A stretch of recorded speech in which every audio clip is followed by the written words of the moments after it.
Shalom, shalom. This brother Co-op from Keepers of Sheep. And I just got a little quick extortion little lesson, man, on don't get weary, man. But first off, we're going to give our honor and glory praise to Yahweh, Ba'ashem, Yahweh Shah, Ba'ashem, Rakakwadash. Yahweh being the name of the Heavenly Father. Yahweh Shah being the name of so-called Jesus Christ, man, which the world ain't really called, man. And give our double honors to the elders of Great Millstone, man, for preaching and teaching this word, man. Shalom, shalom to the hopeful elect, man. Lord willing, this edifying. Like I say, the topic on was just don't get weary, man. Because I know in the truth, man, you know, you got a brother that's constantly in and out doing the work, man, in season and out of season, man. They constantly making videos. They constantly hitting highways and byways. And then on top of that, man, you gotta endure and deal with your job. You may gotta deal with Satan on the job. You may gotta deal with Satan in your household, man. All kind of things, man. That just, you know, that just vexing on you or just a lot of pressure on you, man, you know, and you might get weary, man. And I'm gonna just start off. I'm gonna give you the definition of weary, man. The definition of weary says feeling or showing tiredness, especially as a result of excess exertion. And if you look at that word exertion, man, that means physically or mentally effort. So that means you giving a physically and mentally effort, man, constantly, man. So that's what's making you weary, because, you know, brothers, they physically and mentally, they pushing and giving their effort, giving their all for the truth, man. You know, like I say, you got brothers that's hitting the highways and byways constantly. They're making videos in and out, man. They're dropping videos back to back. Some brothers do 4 or 5 videos a day, man. And, you know, that could be weary, man, especially when you got to, you know, some brothers, they got wives, they got to go home to deal with their wife or their children, or they always got to deal with Satan on the plantation. You always got to deal with something at the job, or whatever the case may be, man. But I'm going to start off with a book of, my first precept I had in mind was Galatians chapter 6 and 9. And it reads, it's the book of Galatians chapter 6 and 9. It says, and let us not be weary in well-doing, for in due season we shall reap if we faint not. So the Lord right there, he telling you, man, let's not be weary and well-doing. So, because this thing can get weary, man. You don't want to be weary and doing the works. You don't want to be weary and pushing this word, man, because that's what's, you know, that's what's at hand. That's what we need to do. That's what we need to be doing. He said, I'm going to read it from the top. He says, verse 9, and let us not be weary in well-doing, for in due season we shall reap if we faint not, man. So in due season, man, when the Lord to come, man, all this thing to pop off and Jacob trouble pop off, man, and we going to reap, man, if we faint not, man. We're going to reap the benefits of putting in this work, man, for laboring 24/7, putting in the work, constantly dropping the videos, constantly hitting the highways and byways, man, prophesying to the people, man. We're going to reap, man, if we faint not. So this thing, man, you don't want to faint. You don't want to get weary, man. I know it's, some brothers, it's easy, man. Some brothers, it's easy for them to get weary. Some other brothers, they stronger than others, man. And that's why even at the top of the verse, man, if you read up chapter 6 of verse 1, that's why it's talking about bearing one another's burdens, man. Because that's one of the job of a brother, man, to bear one another's burdens so the brothers don't get weary, man. And then I'm gonna jump to my next precept. We'll go to James 1 and 2. Well, James 1 and 12. So like, this will be the book of James, chapter 1 and 12, and it reads. But before I read this, I'm gonna explain a little bit, because, you know, at a job, like I was saying, you may be dealing with Satan, man. Satan may be tempting you, or you may be getting tempted at your household, man. Or Satan may just be tempting you in the mind, man, telling you, like, hey, you ain't gotta do a lesson today, man. You ain't gotta hit the highways and byways today, man. You can chill, you can lay back, have you a little cool wine, have you a little bit, sit back and watch TV for a little bit, sit back and go watch your favorite Netflix show for a little bit. Or go out and enjoy the ways of the world for a little bit. You don't did enough. That's Satan telling you, man, you don't did enough. That's Satan trying to get you to get comfortable, man. You don't want to get comfortable in this thing, man. Because you get comfortable, it'll get you weary from the truth. I'm kind of tired of doing that. I want to, you know, you kind of want to do something else. I mean, you know, Jake kind of easy to just to go off and do, you know, do whatever he please. But this is the book of James, chapter 1 and 12. It says, blessed is the man that endureth temptation, for when he is tried, he shall receive the crown of life, which the Lord have promised to them that love him, man. So the Most High said, blesses him that endureth temptation, man. It's blessed when you endure temptation from whoever, man, from Satan on the job, or Satan at home, or just Satan just coming at you, period, in general, through your mind, through your thoughts, man, trying to tempt you to go off or do this, man. Most High said, blesses him, man, that endureth that temptation. You got to endure that, man. You got to know when you being tempted so you can endure that thing and go through it, man. Because it's easy to, like I say, man, it's easy to get weary, man. It's easy to just feel like you done did enough, and just to go off and, well, I sit back, I chill today. I did a couple of videos a day, so today I sit back and watch some shows, enjoy my little Netflix show and chill, you know, enjoy the cool weather in the house, enjoy that good AC. Nah, man, you don't want to get weary in this thing, man. We go to matter of fact, yeah, we're gonna jump to the book of Sirach. Oh shoot. Salaki, got the camera falling. Gonna keep this thing rolling though. Let's see. Yeah, I want the book of Sirach, chapter 2 and verse 4. Yeah, I'm gonna start at verse 4. This to be the book of Sirach, chapter 2 and verse 4. It says, whatsoever is brought upon thee, take cheerfully, and be patient when thou art changed to a lower estate. This the point right here. It says, for gold is tried in the fire, and acceptable man in the furnace of adversity, man. Because when you're going through a lot of adversity in the truth, man, just constantly dealing with scoffers, or just constantly dealing with stiff-necked Jake, man, and Eve, man, in the world, doing these videos in and out constantly, man, or hitting highways and byways constantly, man, or enduring things on the job constantly, man.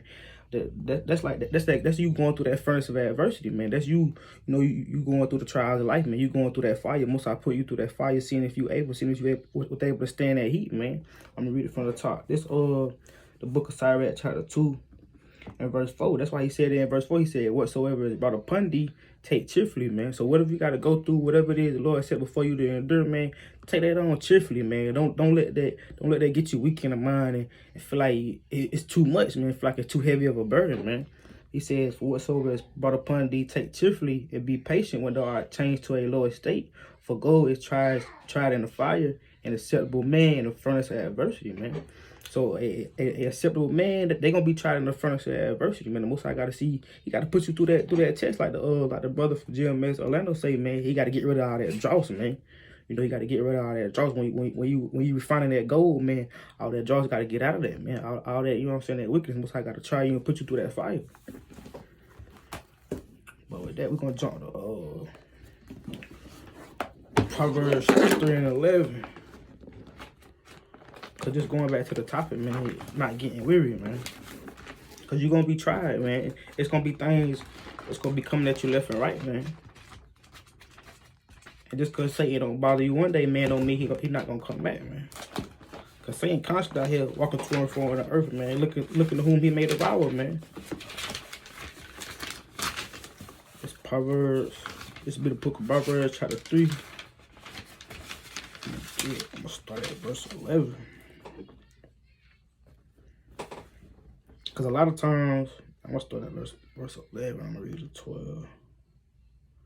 Because a lot of times, man, stuff that we go through or stuff that the Lord put us through, sometimes, you know, that's chastening from the Lord, man. The Lord kind of, he want to put you through that and correct you, man. Because, you know, like the scripture say, man, it blesses he that is chastened by the Lord. That way you know you a son of the Lord, man. That way you know that the Lord dealing with you just like a father deal with his son and with his son, man. Just like the Most High, man. He going to put you through some things. He going to chastise you sometimes, but don't let that chastisement, man, make you weary. Don't let that make you feel like, oh, man, that's too much. Why he do this to me when I've been doing the work? Or, you know, man, whatever the case may be. I'm going to read the precept. This Proverbs chapter 3 and verse 11. It says, my son, despise not chastening of the Lord, need to be weary of his correction, man. Because a lot of times, man, you may be going off or you may be going off beforehand, man, and the Lord still going to send that chastisement to correct you, man. To make sure you know you going the right, you following the right path, man. It says, my son, despise not chastening of the Lord, need to be weary of his correction. It says, for whom the Lord loveth, he correcteth, man. So, like I say, man, the Lord, only way for the Lord to correct you and give you that chastisement, he got to love you, man. Because the Most High not dealing with everybody, man. It says, for whom the Lord loveth, he correcteth, even as a father the son in whom he delighteth, man. You know what I'm saying? So just like the father, man, gonna chastise that son whom he delighteth, just like the Lord gonna chastise you, man, as his son in whom he delighteth, man. Because he see you doing what's right. And sometimes you could be doing everything perfect, and the Lord still chastise you, man. Just like Job, man. Job was kind of perfect. Job was doing right, man. But with his children and everything that was going on, and them going off, man, the Most High still sent that chastisement on Job, man. Let me see, we're going to jump to the book of Hebrews. With that, we're going to jump to the book of Hebrews, chapter 12. I think that's what I want.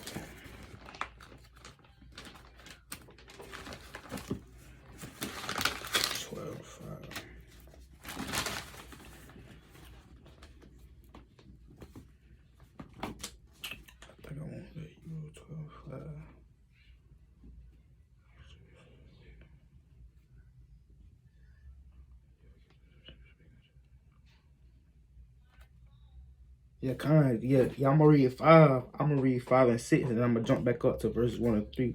Because just like I was just reading Proverbs, man, the Most High said, despise not chastening them, man. Because the Most High gonna chastise you, man. He gonna chastise you, man, if you're a son of the Lord, man. This be the book of Hebrews, chapter 12 and verse 5. It says, and ye have forgotten the exhortation which speaketh unto you as unto children. He says, my son, despise not thou the chastising of the Lord, nor faint when thou art rebuked of him, man. He said, so just let's plan the plantation. He basically saying the same thing he said in Proverbs. I'm reading from the top, verse 5. He says, and ye have forgotten the exhortation. See, this exhortation from the Lord. He says, which speaketh unto you as unto children.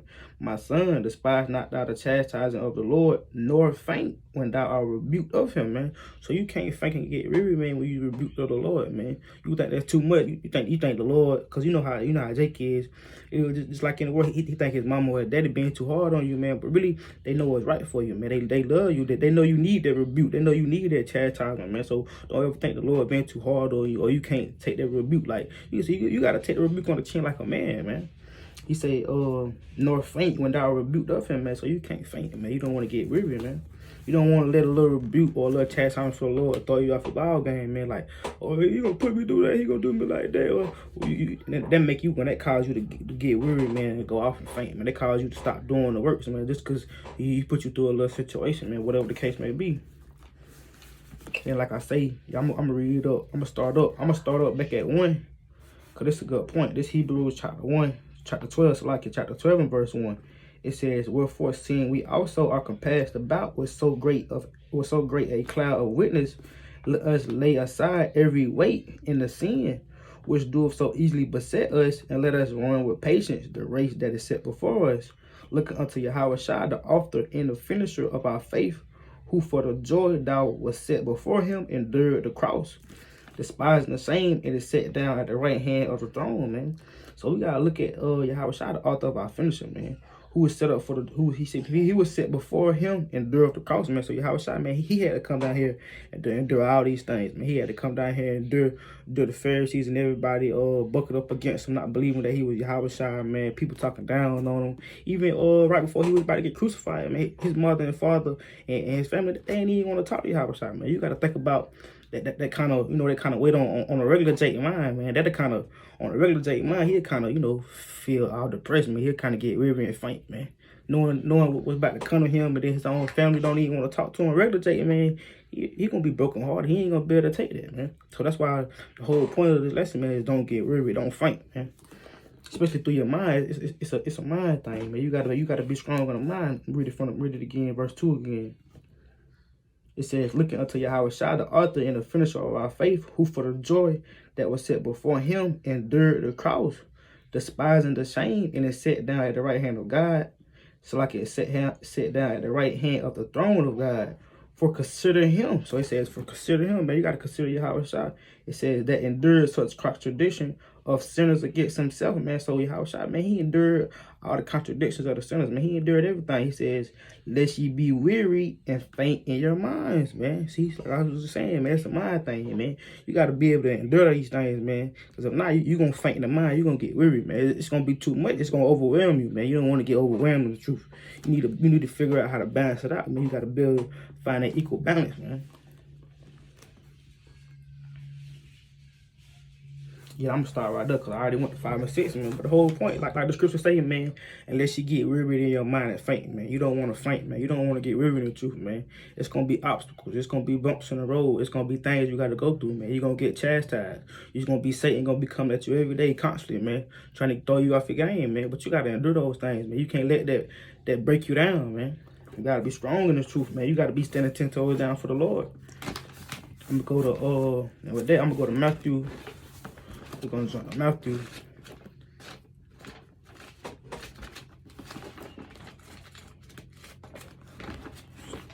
Matthew right here. There you go. We'll go to the book of Matthew, chapter 11.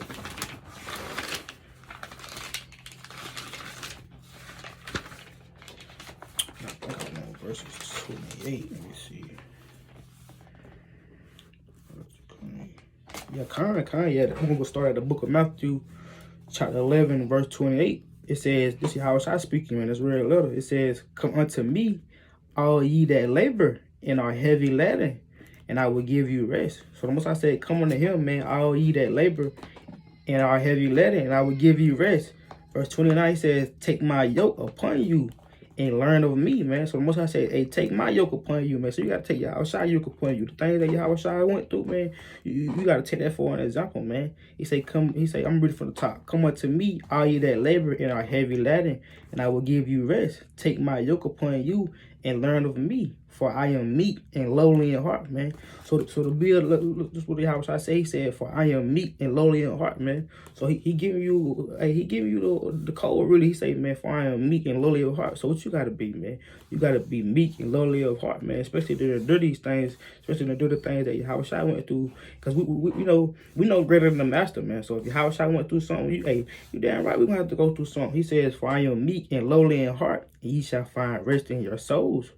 Yahawashi saying, verse 30, he said, for my yoke is easy and my burden is light, man.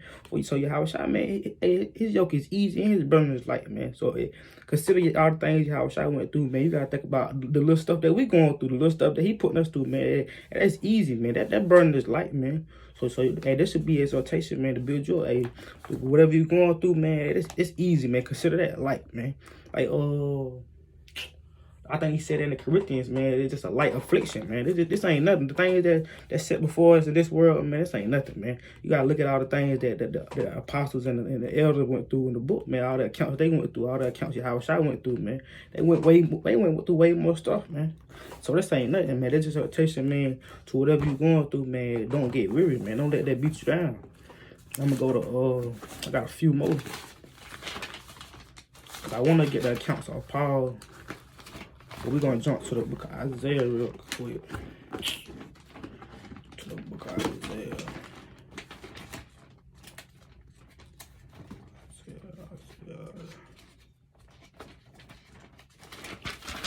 We're going to get Isaiah 40 and 31.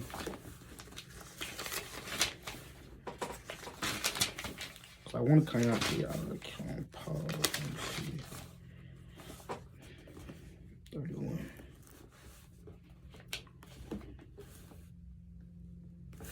Yeah, I don't even want that. Yeah, I'm gonna get out of these accounts of Paul, because you look back on the accounts of Paul, man. Hey, Paul went through a lot, man. But Paul didn't get weary, man. Paul knew what was set before him. Let me see. Get this in 2 Corinthians chapter 11, matter of fact. Because Paul kind of was boasting, man. He was kind of boasting about his works and his labors, man, and all that he went through, man. But it really was just an exhortation, man. Yeah, that's the book. Yeah, the book of 2 Corinthians. I'm going to read a little bit and I'm going to break it down. This will be the book of 2 Corinthians, chapter 11. And I'm going to start at verse 20. I'm going to start at verse 23. It says, are they ministers of Hamashiach? I speak as a fool. He said, I speak as a fool right here, because he know it's a fool only going to boast, but he boasting in the works of the Lord, man. He said in verse 23, he says, are they ministers of Hamashiach? I speak as a fool. I am. He said, I am more, and labors more abundant, and stripes above measures, man. So he said, labors more abundant, man. He boast. He said, in labors, man, he was more abundant than the other Israelites at that time, man. He said, stripes. It's like, and stripes above measure, man, because Paul went through it. He says, and stripes above measure, and prisons more frequent, and deaths off, man. So he telling you right there, man, Paul, man, he went through many stripes, man. He was in prison more frequently than the Israelites, man. And almost in deaths often, man. Paul was out, in so many accounts that Paul could have died, man. In verse 24, he said, of the Jews 5 times I received 40 stripes. So, man, of the Jews, man, he got beat. He received 40 stripes, man. Paul was beat, man. He said 40 stripes save 1. Verse 25, he says, thrice I was beaten with rods. Once I was stoned. So he said, so 3 times Paul was beaten with rods. Once he was stoned. He says, thrice I suffered shipwreck. So, man, 3 times Paul suffered shipwreck, man. And he had to spend 24 hours in the ocean, man. He says, so like, I was stoned. He says, thrice I suffered shipwreck, a night and a day I have been in the deep, meaning he was in the deep sleep. He was in the deep sea, man. A night and a day, the 24 hours, man. He had to sit in the sea, man. He had to sit in the ocean, man. Jake would have gave her the spirit, man. Jake would have gave her the go. Jake would have brought the hell out. He would have. That's too much, Lord. Yeah, because Jake can't handle the little stuff. Jake can't handle the getting vexed at work by the manager. Jake can't handle just the little stuff, man, that's going on in the world. That's why this exhortation, man, don't get weary, man. Because just reading all these accounts that Paul went through, man, Paul didn't get weary, man. He says, a night and a day I have been in the deep, and journeys often, in perils of the water, and perils of robbers, man. So he had to go through perils of the water, and perils of robbers, and perils of my own countrymen, man. So he was in trouble with his own countrymen, and perils of the heathen, man. So you even had heathen that was after Paul, man. Paul was going through. He said, and perils in the city, and perils in the wilderness, and perils in the sea, and perils among false brethren, man. So you even had false brethren among Paul, man, that they want to get after Paul. They want to see about Paul, man. He said, in weariness, Paul was weary, man. He said, in painfulness and watchings often, man. So Paul was consistently watching, man. Paul was weak, man, because Paul was really worried about the ministry, man. Paul really wanted to, Paul was one of the great apostles, man. He was really trying to, push that word, do the work of the Lord, man. He said, and watchings often, and hunger. So Paul was he was hungry sometimes. Sometimes he was a lot of hunger. He said, and thirst, and fastings often, man. So Paul had to fast often. He said, and cold, and in nakedness, man. So he had to worry about being cold sometimes. Sometimes he had to worry about he got to worry about where he gonna get his clothes from, where he gonna get his garment, where he gonna get his food from, man. So just looking back on all these accounts of Paul, man, and everything he went through, man, that's just exhortation for you not to get weary, man. Because hey, we ain't even going through half these things Paul went through, man. So the things that we going through today, man, that's light, man. That's nothing, man. But that'll really just wrap up the lesson, man. Just looking back on all the accounts that our forefathers went through, man. That should be an exhortation to you, man, that the things that you're going through today in the truth or whatever the Lord God said for you, hey, don't let that make you weary, man. Don't let that beat you down, man. Continue to do the work in the faith and truth and sincerity, man. Praise the Lord, man. So like that, I'm just going to wrap up the lesson, man. Going to end it giving our praise to Yahweh, Ba'ashem, Yahushua, Ba'ashem, Rakakwadash. And Lord willing, that was edifying, man. Shalom, shalom.